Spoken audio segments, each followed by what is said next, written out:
चलो वो दिखा ओके। एक है विकल्प कितने हैं?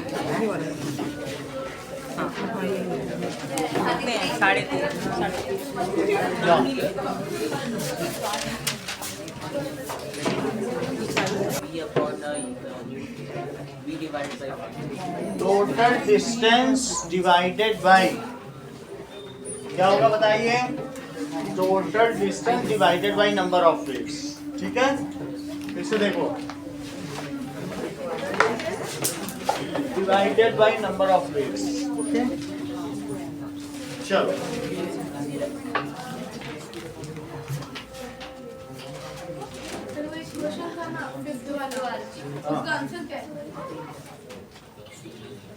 फिफ्थ का आंसर है कि Lions roaring is louder.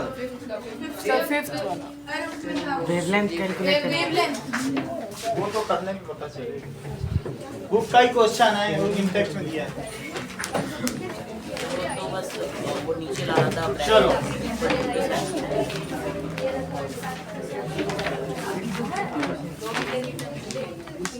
Now बात ना करें। 9 साची सीनियर्स बैठे हैं, ऐसे ना करो। अभी इनको तुम प्रमोशन पार्टी दोगे, तुम ऐसा करोगे? चलो अगला देखो, दैट इज अगली बात सीखो, भविष्य सीखो। देखो कितना शांत बैठा है। Which property determines loudness? हविश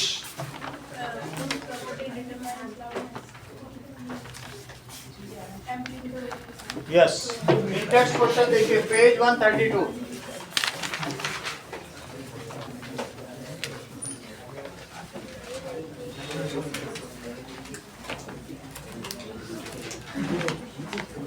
So that is amplitude is the wave property which determines loudness.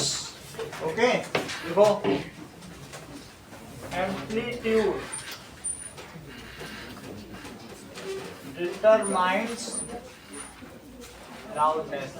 आगे की क्लासेस में पढ़ोगे कि loudness is proportional to amplitude square. उस दिन हम लोगों ने देख लिया था कि that is equals to, कुछ एक कांस्टेंट भी आता है वो आगे।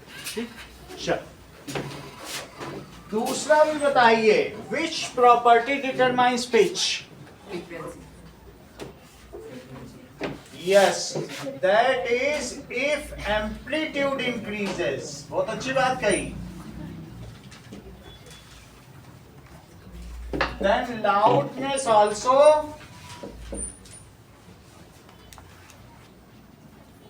increases। सही है।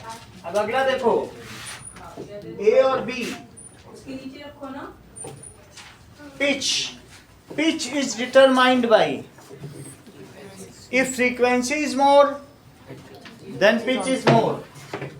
देखो, frequency determines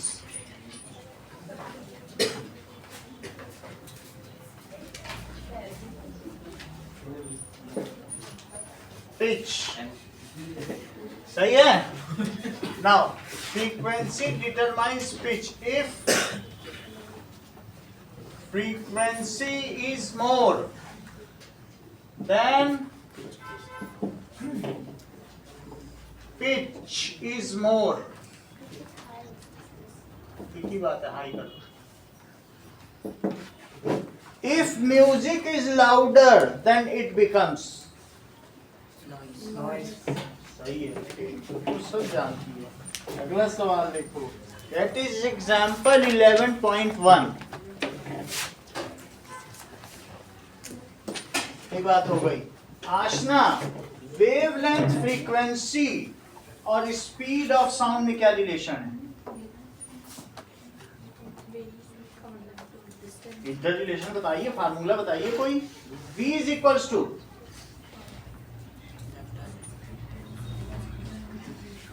lambda into nu।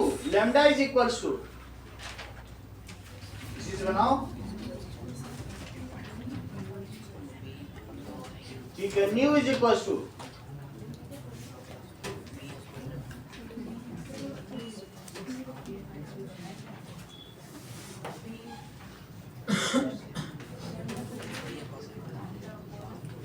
पा रही हो?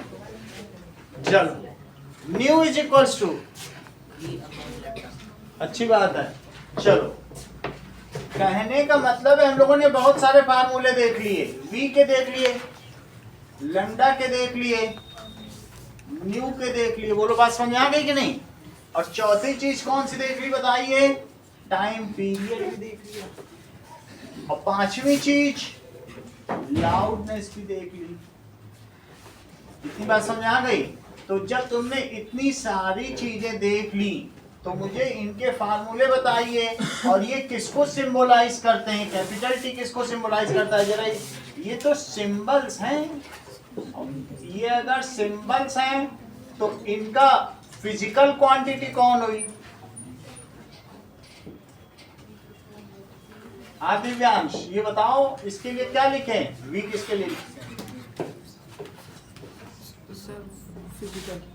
बहुत अच्छा, तुम तो तेज निकले। Speed of sound. लैम्डा किसके लिए लिखते हैं? वेवलेंथ। अच्छा ये मुझे बताओ, न्यू किसके लिए लिखते हो? फ्रीक्वेंसी। टी किसके लिए लिखते हो? That is time period.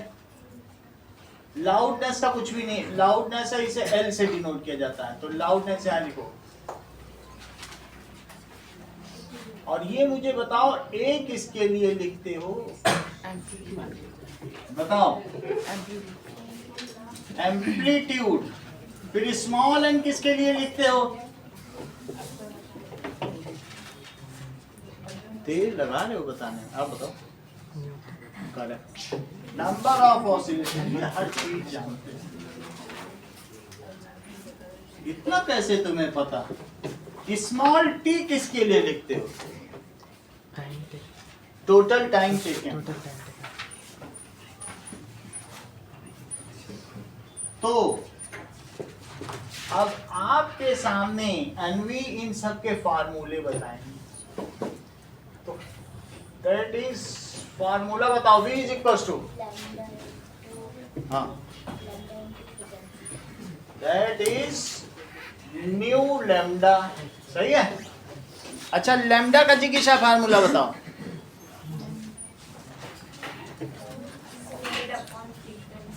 वो भी हो सकता है, और total distance divided by number of waves.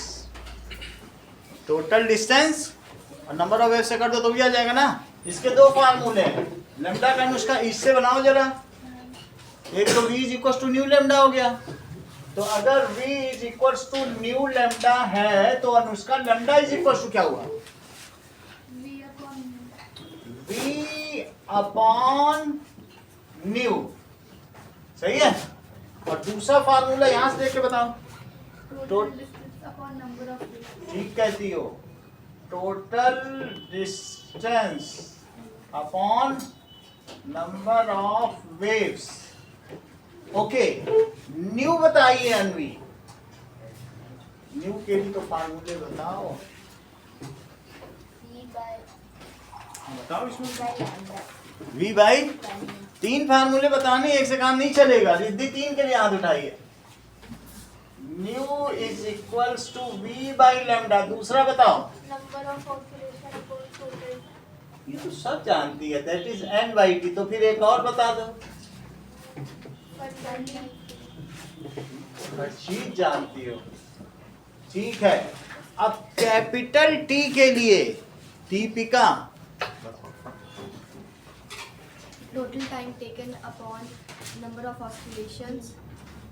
Total time taken upon number of oscillation. बिल्कुल इसका ठीक उल्टा कर दिया आपने, क्योंकि यहाँ टोटल टाइम टेकन लिखा है। देख सही है। और एक बताओ। 1 अपॉन फ्रीक्वेंसी। 1 upon frequency.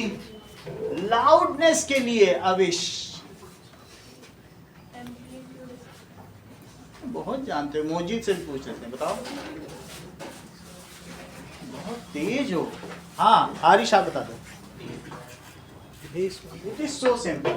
अच्छा अभी बताया था ना, उसका ये लोग फायदा उठाते हैं। उसी चीज को इनमें रिटेंटिविटी है और हम लोगों में कोएर्सिविटी है, वेपराइज हो जाता है जो पढ़ाते हैं। अब वो कैसा रिटेन कर रहा है, गजब की रिटेंटिविटी, पकड़ लेता है चीज। अच्छा चलो कोई बात नहीं। एम्पलीट्यूड, ठीक है, एम्पलीट्यूड के बारे में तो कुछ ऐसा कोई फार्मूला बना नहीं है, बस वो मैक्सिमम डिस्प्लेसमेंट ही होता है फ्रॉम मीन पोजीशन, ओके, इसके लिए कुछ नहीं। एंड कुछ हो सकता है एम्पलीट्यूड का, कुछ नहीं हो सकता, सही है। बहुत कोई लिखना चाहे तो रूट एल लिख दे, और क्या करेगा। एम्पलीट्यूड को अगर कोई लिखेगा तो यहाँ से बनाओ जरा फार्मूला, रूट ऑफ एन, क्योंकि अब एक क्वेश्चन आ रहा है, दैट इज हम लोग देखेंगे लाउडनेस में, और that is sensitivity of sound, अगला क्वेश्चन है। ये बताओ नंबर ऑफ ऑसिलेशन का फार्मूला।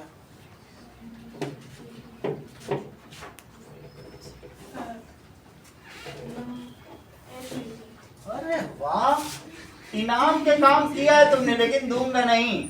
ये बहुत अच्छा बता, देखो हम लोग सोचते रह गए, ऐसे लोग ही लीड करते हैं, यही तो मोदी बनेंगे। देखो कितनी बड़ी बात नहीं, हम लोग सोच रहे थे, और ये इन्हीं से और पूछा जाएगा।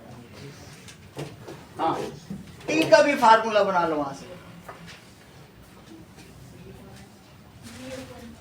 बहुत अच्छा, देखो सब बना रहे हैं यहाँ से, कैसे ये खेल खेल रहे हैं, इनके हाथों में मैथ्स आ गई। मतलब टी ऊपर ले गए होंगे और न्यू नीचे ले गए होंगे। बहुत फक्र की बात है, बगल में बैठे हो। That is T is equals to N by new.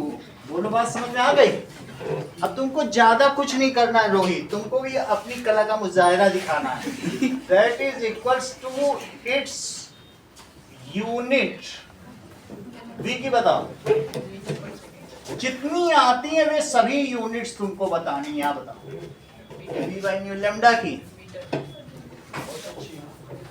Lambda की मीटर, ठीक है। इसकी बताओ हर्ट्ज, इसकी यहां से देखो टी है तो क्या लिख दोगे, सेकंड, और लो वो भी बता दी। तुम बता रहे थे तभी तभी ये भी ए मीटर में होता है, मीटर स्क्वायर पहले बोल देती, क्या करोगे, बहुत बड़ी बात है। फिर इसकी बता दो, दैट इज लाउडनेस तो मीटर स्क्वायर है, मीटर स्क्वायर का रूट तो मीटर, बहुत बड़ी बात है। चलो अच्छा, नंबर ऑफ ऑसिलेशंस तो नंबर होते हैं, नंबर की कोई यूनिट हो सकती है, और टाइम की क्या हो सकती है। बोलो बात तुम्हें समझ में आ गई।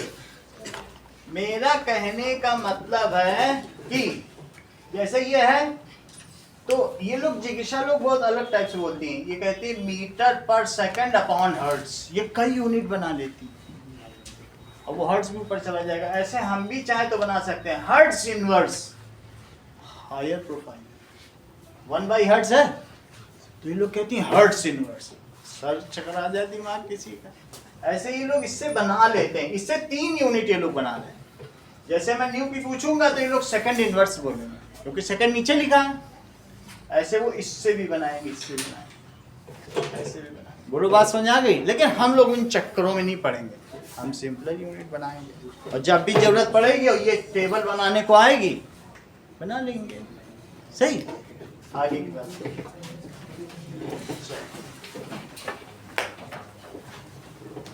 अब बात आती है एग्जाम्पल 11.1। एग्जाम्पल 11.1 देखो, a sound wave has frequency 50। Sound wave की फ्रीक्वेंसी कितनी थी बताओ। 2000 hertz. सही है, that is frequency, it is equal to 2 kilohertz. के हमेशा छोटा लिखना नहीं तो मार्क्स कट जाते हैं प्रीफिक्स, और जैसा इन्होंने तुरंत बदल के ऐसा यूनिट बदल दिया। एक चीज और पूछेंगे, इट्स वेवलेंथ इज 35 सेंटीमीटर, इसको भी बदलो, 0.35. That is lambda, it is equals to 35 centimetre. अब सेंटीमीटर है तो नीचे 100 सेंटीमीटर लिखो और ऊपर इसको यूनिट फैक्टर मेथड कहते हैं। तो इससे सेंटीमीटर से सेंटीमीटर कट गया और बोलो चीज किस में आ गई? 0.35 मीटर। चलो अब हमसे पूछा जा रहा है अगर तुमको लैम्डा और न्यू दिया है और लैम्डा दिया है दिग्विजय, तो बोलो इससे तुम क्या निकाल सकते हो? बोलो लैम्डा और न्यू दिया है, बोलो क्या निकाल सकते हो? हाँ? तो ये उसमें क्या निकालोगे? धीमे धीमे से काम कर रहा है। अब बोलो मैं तुम तो बड़े से लैम्डा क्या निकालोगे?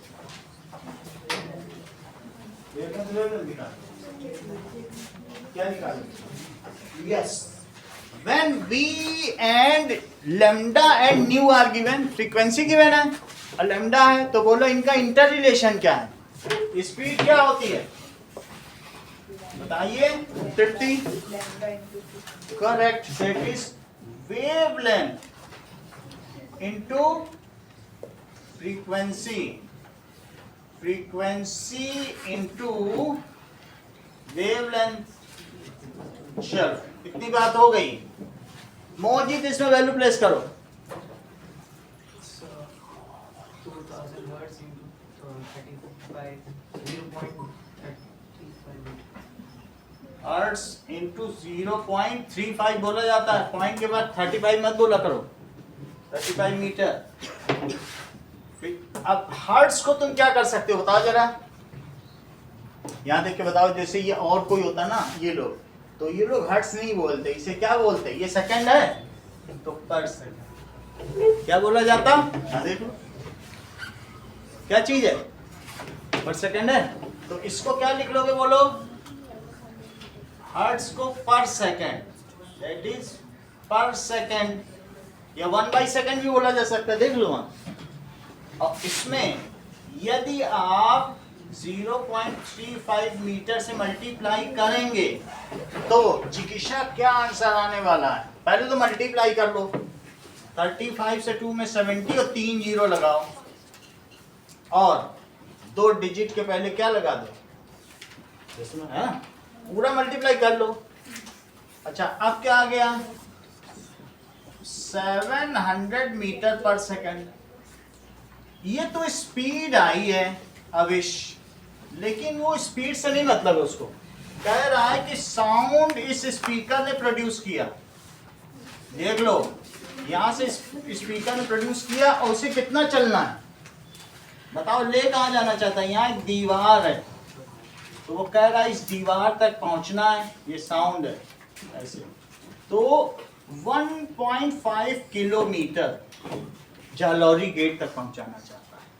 तो वो लोग कह रहे कितना टाइम लगेगा? क्या तुम्हें स्पीड मालूम है? 700 है।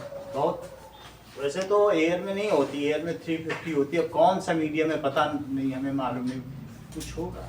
वाटर में 1500 होती है। तो ना वाटर है ना एयर, पता नहीं, लेकिन चलो कोई भी मीडियम होगा, हम चार्ट से देख लेंगे, हमारी बुक में चार्ट बना हुआ है। चलो अच्छा, स्पीड है और डिस्टेंस है। अब पूछ क्या रहा है कि इस स्पीड से साउंड चले तो 1.5 किलोमीटर यानी 1.5 किलोमीटर चलने में कितना टाइम लगेगा? तो दैट इज, इसकी स्पीड क्या बताई? 700 मीटर पर सेकेंड। और आपने मोशन का चैप्टर पढ़ रखा है फिजिक्स में। ये कितने मीटर ये बताओ? इसको मीटर बदलो, 1500 है, 1500 सही है। Now distance is given, okay. Distance को आप एस मान लो, एस माना जाता है। S is given, V is given. आप मुझे फार्मूला बताओ वी और एस से related. Speed is equals to, सही है, यही लगा, टाइम आ का काम कर रहे हैं। Now v is equals to distance upon time. Rohit इसमें वैल्यू प्लेस करो।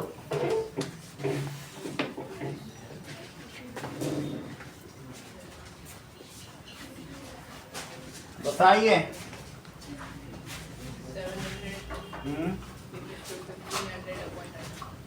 700 इज इक्वल्स टू, देखो यहाँ 1500 अपॉन टाइम। जो लोग यूनिट को अकाउंट करना चाहते हैं उनके लिए मैं यूनिट भी रख देता हूँ, और अदरवाइज जरूरी नहीं, टाइम तो सेकंड में आ ही जाएगा। सही है। चलो देखो, टी को उधर ले जाओ, नीचे की चीज उधर जाती है और उधर की चीज, तो टी कितना हुआ अपॉन 700।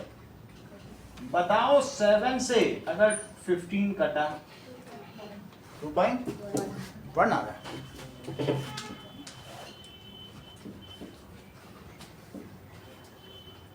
3 बच गया, 2.14 कितना लिखना है, ठीक है, that is equals to 2.14 second. इसको कंक्लूड करो Divyansh. So the sound will reach in 2.1 second at 1.5 kilometer. ऐसे भी बोल सकते हो कि sound will take 2.14 second from source of sound to, that is ये लिसनर, ये सोर्स ऑफ साउंड है, और जहां तक आवाज पहुंचानी है वो क्या कहलाएगी, साउंड विल टेक। क्या लिखोगे बोलो, take 2.14 second from source to listener. बोलो बात समझ में आ गई। अगला सवाल देखिए, अगले इंटेक्स्ट क्वेश्चन पर आइए रिद्धि, आपको पहला सवाल बताना है। सर, हाँ वो जब आप बुक टेबल फिल करा रहे थे, आपने अभी से ये पूछा कि लाउडनेस का फॉर्मूला क्या होगा, इसमें बोला एम्पलीट्यूड स्क्वायर, फिर आपने बोला फिर इसमें बोला ए स्क्वायर का सेम होगा, तो दोनों में डिफरेंस। एम्पलीट्यूड स्क्वायर बोला तो सही है, हलवाई बैठा हूँ मिठाई बनवा, एम्पलीट्यूड ही तो ये है। नहीं, इसमें जब एम्पलीट्यूड स्क्वायर बोला आपने, मतलब इसको इसके फिर वापस मुझसे पूछा, फिर वापस इसने बोला ए स्क्वायर, फिर से किया। फिर से क्या, इसकी बात को तो हम गलत ऐसे ही बोल देते हैं। ठीक, समझ में आई, इस दिग्विजय, क्योंकि इसने सारे संसार पे विजय पाई, अब और क्या चाहिए। ये सिकंदर बन गया, अलेक्जेंडर, ये सब जीत जात के बैठा है, इस पे भरोसा मत किया करो, ये ट्रम्प है इस दुनिया का। अगला देखो, नाउ पहला question, Digvijay, what are the wavelength, frequency, time period and, किसी साउंड की वेवलेंथ क्या होती है बताओ।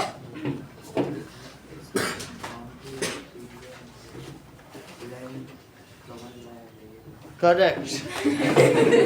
इसी बात को ऐसे उन्हें जीत गया ना, ये अभी ऐसे ही बोलेगा।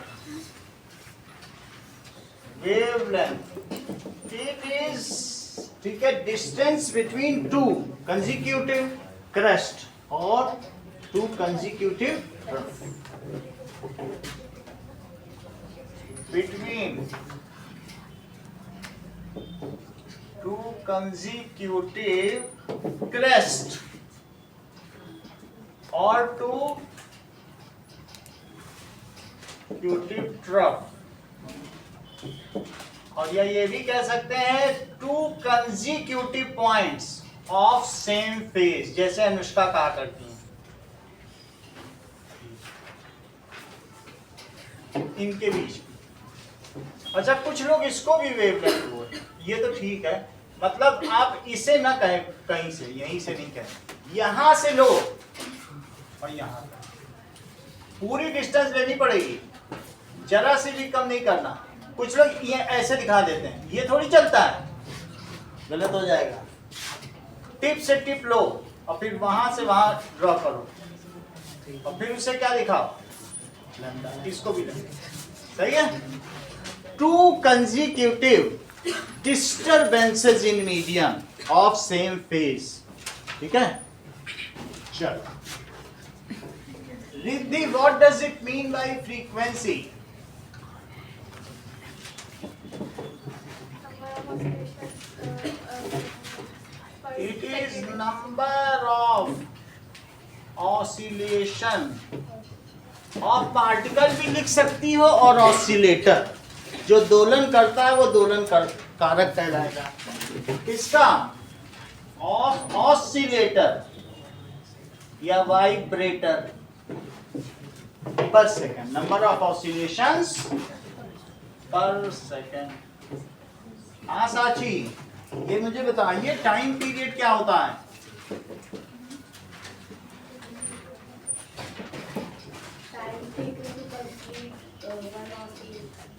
ठीक है, टाइम टेकन टू कंप्लीट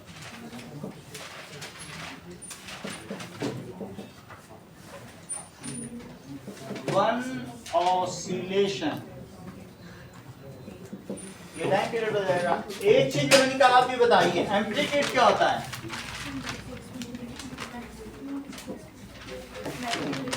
बोलो। ऑफ थोड़ा बताया करो, बोलो तृप्ति। Maximum displacement of vibrating particles from its center position. Maximum displacement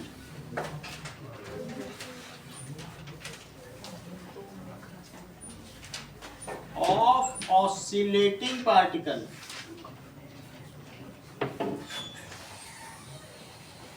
from its mean position। दोलन करने वाले कण का अपनी मध्यमान स्थिति से अधिकतम विस्थापन ही उसका आयाम कहलाता है।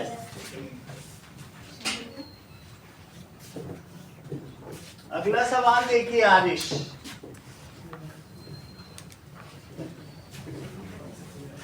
Now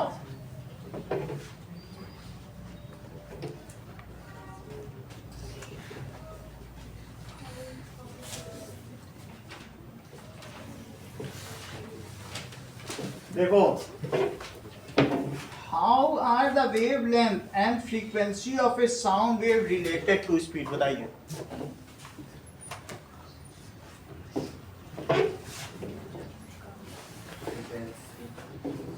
Speed is equal to frequency into wavelength. Correct.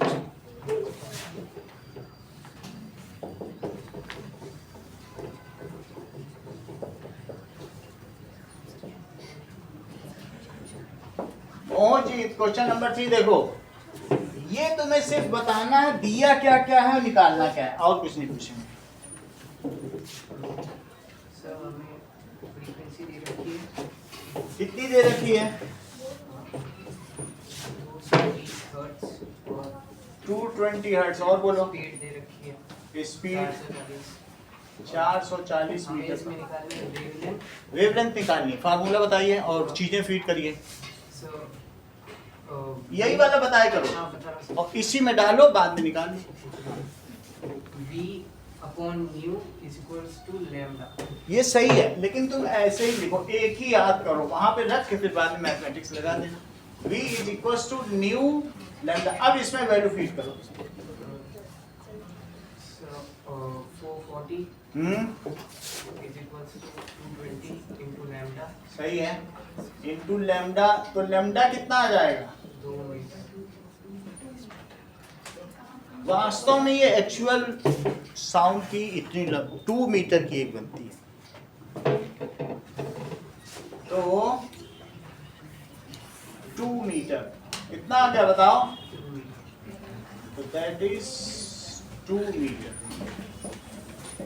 Wavelength कितनी हो गई? और साउंड की प्रॉपर्टी है 2 मीटर से पतली दीवार हुई तो वो जो कंप्यूटर सर बोलते हैं यहाँ आवाज आ जाती है, और मेहरानगढ़ की तरह मोटी दीवार हुई 2 मीटर की, तो तुमने कभी देखा है कि यहाँ से वहां जाते हो तो वहाँ मृदंग बज रहे हैं, उधर नहीं सुनाई पड़ रहा है। मोटी मोटी दीवार होगी तो साउंड क्या होता है? साउंड ऐसे चलता है, ये 2 मीटर है, और अगर इसकी वेवलेंथ से मोटी दीवार हो गई तो फिर क्या होगा? साउंड। फिर इसके बाद ये मुड़ नहीं सकता, और पतली दीवार हुई तो फिर क्या होगा? चेक करो, ये साउंड ऐसे चला और फिर ये मुड़ जाता है, इसको कहते हैं ध्वनि का विवर्तन, that is diffraction of sound. ये 2 मीटर मोटे नहीं है, अगर मैं यहाँ से बोलूँ तो मुड़ के उधर जाके सुना अच्छी को सुनाई पड़ जाएगा। समझ में आया कि नहीं? इनको हटने की जरूरत नहीं है। वो मुड़ नहीं पाए तो एक ही रूम में इको होते रहेगा वो भी साउंड। इको की अलग है आगे की बात, लेकिन मैं कह रहा हूं जैसे उस कमरे की आवाज इधर तक आ गई, क्या ये दीवार 2 मीटर मोटी है? नहीं है ना, बिल्कुल 1 ही फीट है। तो साउंड को अगर आपने उसके वेवलेंथ से बड़ी वो दे दी विड्थ, तो ये मुड़ नहीं सकेगा, ये सीधा सीधा बस यहाँ से निकलेगा, यहाँ पे तो सरफेस में एटीन्यूएट हो जाएगा, ये चला जाएगा। ऐसे नहीं होता। कभी देखा है ब्लेड के किनारे पर, ब्लेड बहुत पतली होती है और लाइट डालो तो मुड़ जाती है, वो लाइट का डायरेक्शन। ये सब कुछ वेवलेंथ की थिकनेस से कम हुई, अगर वाल की थिकनेस तो मुड़ जाएगा, और अगर उससे ज्यादा हुई तो मुड़ पाएगा कहीं? तो साउंड भी मुड़ सकता है। मैं कहीं भी बोलूं मुड़ मुड़ के सबके पास जा रहा है कि नहीं जा रहा है? Sound can also diffract. Diffract का मतलब है मुड़ सकता है। बोलो बात समझ आई? ठीक है, ये तो खैर अगले पेज की बात है, अभी हमने बता दी। चलो अगला सवाल देखो। इसको कहते हैं ध्वनि के विवर्तन को क्या कहते हैं? Diffraction of sound. क्यों? क्योंकि ये जो वेवलेंथ है और ये जो थिकनेस है, थिकनेस कम थी और वेवलेंथ ज्यादा थी, इसलिए मुड़। बोलो सही है? और थिकनेस ही ज्यादा हो जाए तो मुड़ पाया? No difference. चलो अगला सवाल देखिए रोहित, 14 सवाल। ठीक है, ये मुझे बताओ, a person is listening to a tone, 500 hertz की टोन है, sitting at a distance from source of sound. ये सोर्स ऑफ साउंड, और ये पर्सन यहाँ पर बैठा हुआ है और ये इसको सुन रहा है। इससे कितने, इसका जो मेम्ब्रेन है लाउड स्पीकर का, वो किस फ्रीक्वेंसी से ऑसिलेट कर रहा है? तो वही फिर जो फ्रीक्वेंसी ऑसिलेटर के, जो मेरे लैरिंग्स की, वही तो पूरे कमरे में जाएगा, जो जैसा करेगा। अब देखो ये सुन रहा है यहाँ तक, कितनी दूरी पर बैठा वो बताओ? 450 मीटर। अब देखो उमेश, तुमको ये बताना है what is the time interval between successive compression. जैसे मैंने एक कंप्रेशन भेजा, फिर दूसरा कंप्रेशन भेजा, तो बोलो क्या एक कंप्रेशन से दूसरे कंप्रेशन के बीच एक वेव हो जाती है? और एक वेव में लगे हुए समय को क्या कहते हैं? बोलो, टाइम पीरियड कहते हैं कि नहीं? वास्तव में वो टाइम पीरियड ही पूछ रहा है। That is time taken between two successive compression। ये बात सुन अच्छी तुम्हें समझ में आई? एक कंप्रेशन से, हमारे सब बहुत सारे कंप्रेशन है, लेकिन कोई 2 सक्सेसिव कंप्रेशन के बीच को वेवलेंथ कहते हैं, और उस या उसे एक ऑसिलेशन भी कहते हैं, और उसमें लगे हुए टाइम को क्या कहोगे? तो टाइम पीरियड पूछा है। टाइम पीरियड का फार्मूला बताओ। फ्रीक्वेंसी की, ये धोखे के लिए दिया है, इसका कोई मतलब ही नहीं। सही है? That is time between two successive compression is called time period। इसे क्या कहेंगे? ये बात समझ आ गई? तो वही वो पूछ रहा है। और टाइम पीरियड का रोहित फार्मूला बताओ। 1/μ तो वैल्यू भी तो डालिए, 450 कहाँ डालेंगे? वैल्यू फिट करो। T is equal to 1/500 hertz. ठीक है, वैसे हर्ट्ज को सेकंड इनवर्स भी कहते हैं, हमने अभी टेबल बनाया, वही सेकंड इनवर्स ऊपर चल के। सिर्फ तुमको आशीष इसको डेसिमल में कन्वर्ट करके बताना है। 0.05। तुम तो बहुत तेज निकले, और कोई होता तो बता भी ना पाता। ये भी तेज हो गए, हर लोग तेज हो गए। डेसिमल लगाया, 1 0 बढ़ा, 1 0 लगाया, 1 0 बढ़ा, 1 0 बढ़ाया। सही देख लो, फिर से समझो। 1 था, चेक करते जाओ, हिसाब से करेंगे। डेसिमल लगाया, 1 0 बढ़ा, एक और 0 बढ़ाया, एक और 0 बढ़ाया, एक और 0 बढ़ाया, एक और। यहाँ तक समझ आ गई? अब इसको करो, 2 टू आ गया। ये बात हम लोग सोच रहे थे और आशीष ने कितनी आसानी से बताया। ये बाय बर्थ जीनियस है, कंजीनियल जीनियस, माँ के गर्भ से ही जीनियस है। जैसे हम लोग आपस में बोलते नहीं है कि यू आर कंजीनियल लायर, तुम तो पेट से ही झूठे हो। आपस में बोलते नहीं बात है कि कैसे यू आर कंजीनियल लायर, माँ के पेट में भी झूठ ही बोला करते हैं। तो वैसे ये कंजीनियल जीनियस है।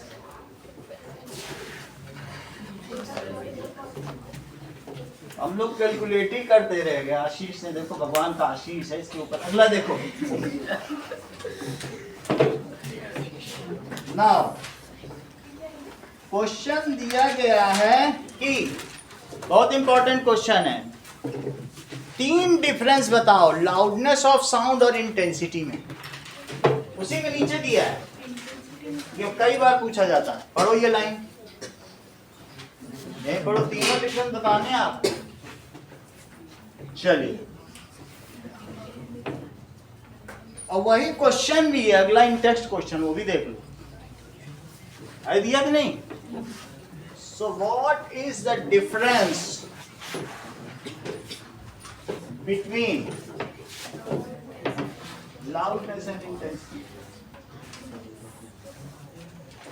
चलिए,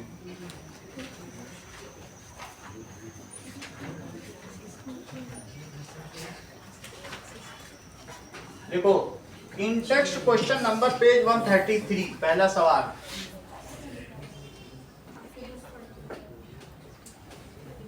क्वेश्चन 1,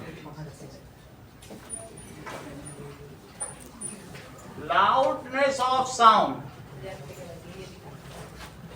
ठीक है, और that is intensity of sound.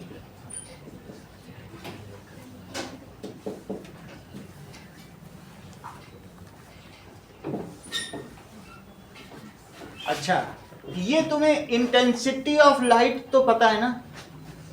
नहीं पता तो फिर पता कर लो। ये देखो, ये जैसे बल्ब है, सही है, बल्ब से बहुत सारे फोटोन निकलते हैं। लाइट कुछ नहीं है, एक फोटोन, पैकेट ऑफ एनर्जी। अगर तुम इसके पास में 1 मीटर का पेपर रखोगे, 1 मीटर स्क्वायर, तो क्या इस पे एनर्जी फॉल करेगी? सन के पास भी रख दो कहीं पे, 1 मीटर का पेपर सन की तरफ लगा दो, इस पे लगा दो, इस पे लगा दो, ठीक है। अच्छा बताओ, ये जो एनर्जी है, क्या एनर्जी की यूनिट जूल होती क्या? अच्छा, तो amount of energy falling per unit area per second is called intensity. 1 metre square का रखो पेपर, लेकिन सिर्फ 1 सेकंड के लिए रखना और हटा दो। उतने टाइम पे उस पर जितनी एनर्जी फॉल कर गई, मान लो यही रखा, 1 मीटर स्क्वायर का पेपर रखना, बहुत बड़ा होता है, इतना बड़ा होता है, 1 मीटर बाई 1 मीटर, आधी डायस होती है, ये जो पोडियम बना हुआ है, और रख के हटा लो 1 सेकंड के लिए। जैसे ये किया, ऐसे ही ये लाउडनेस के लिए तुमको मालूम है, अगर इस कमरे में 100 लाउड स्पीकर बजा दिए जाए, कमरा गर्म हो जाएगा। बहुत ज्यादा एनर्जी होती है, साउंड की एनर्जी भी बहुत होती है। बोलो, बात समझ आएगा कि नहीं? साउंड में भी तो एनर्जी होती है कि नहीं होती है?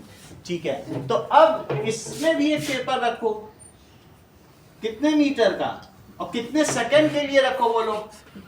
और 1 सेकंड। इस चीज को कहते हैं amount of sound energy falling on per unit area per second, it is called intensity of sound. और जबकि ये किसे कहते हैं?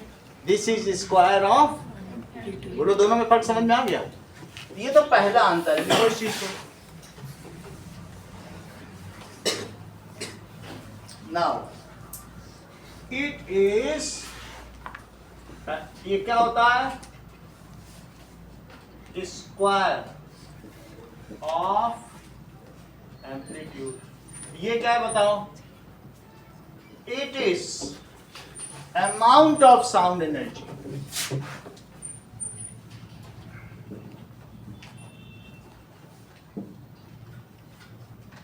falling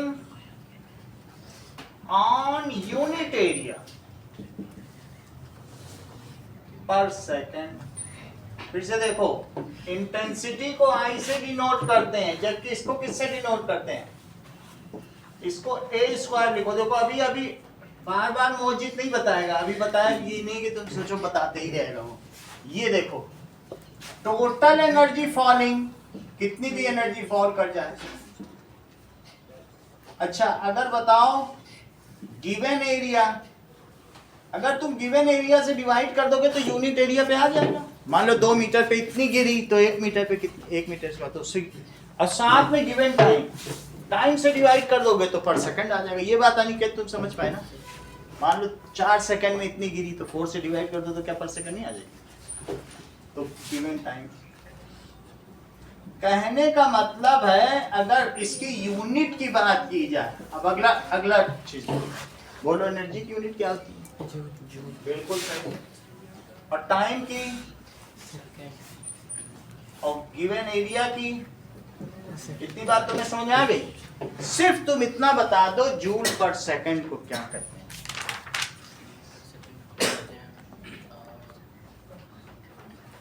या कभी तुम्हें याद हो कि power is equal to work upon time, ऐसा कुछ तुम्हें याद आ रहा है कि जूल पर सेकंड को क्या कहते हैं? यूनिट है वर्ड, पी को नहीं कहेंगे। ये चीज क्या हो जाएगी? तो अब इसे क्या लिखते हैं अनिकेत बताओ जरा? वॉट मीटर पर सेकंड, मीटर स्क्वायर। सही है। तो जूल पर सेकंड को इन्होंने साथ में ले लिया और पर मीटर स्क्वायर को ऊपर ही लिया, तो क्या हो गया बताओ इसकी यूनिट? वॉट पर मीटर स्क्वायर। इतना लिखने की जरूरत नहीं, इट्स यूनिट इज, ये लिख दो। जबकि इट्स यूनिट इज, ये किस में यूज किया जाता है? Its unit is decibel.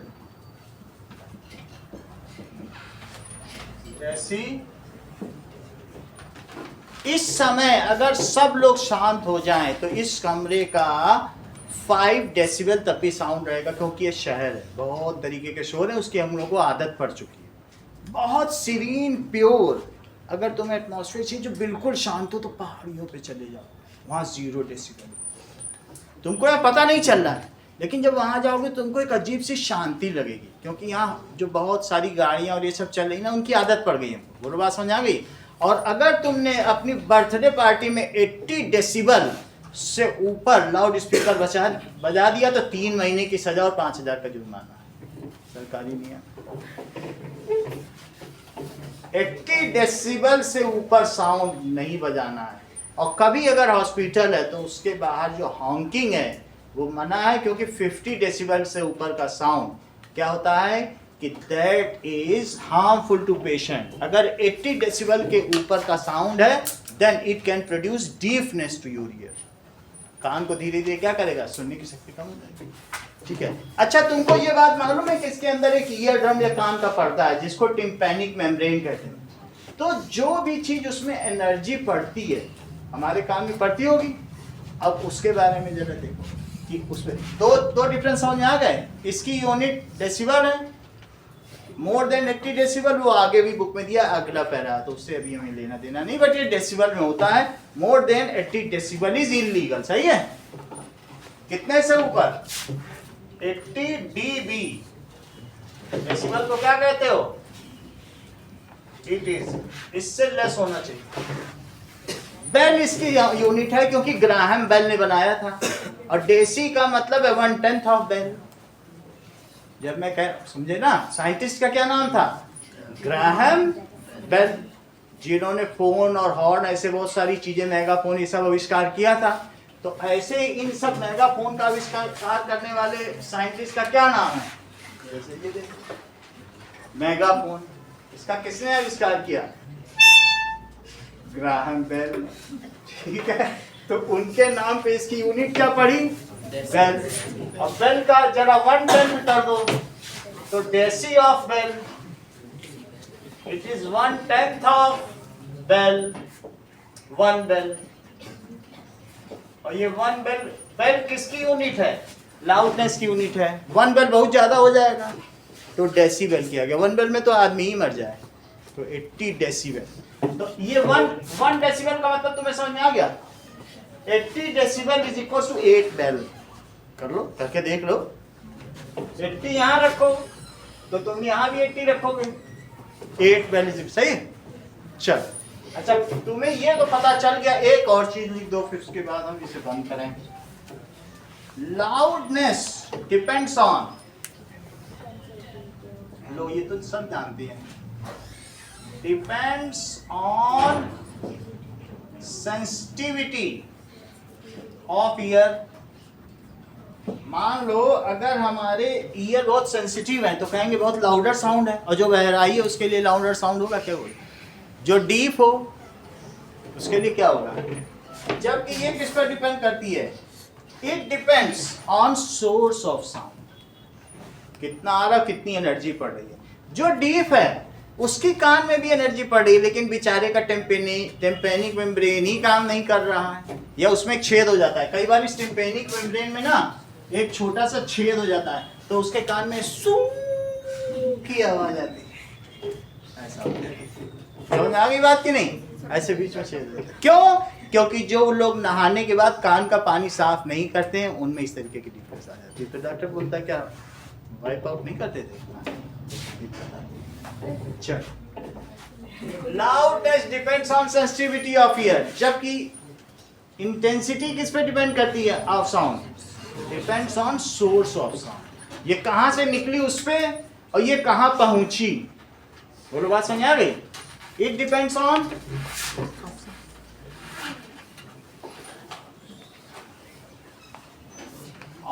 Source of sound. इतना ही रखिए आज के लिए।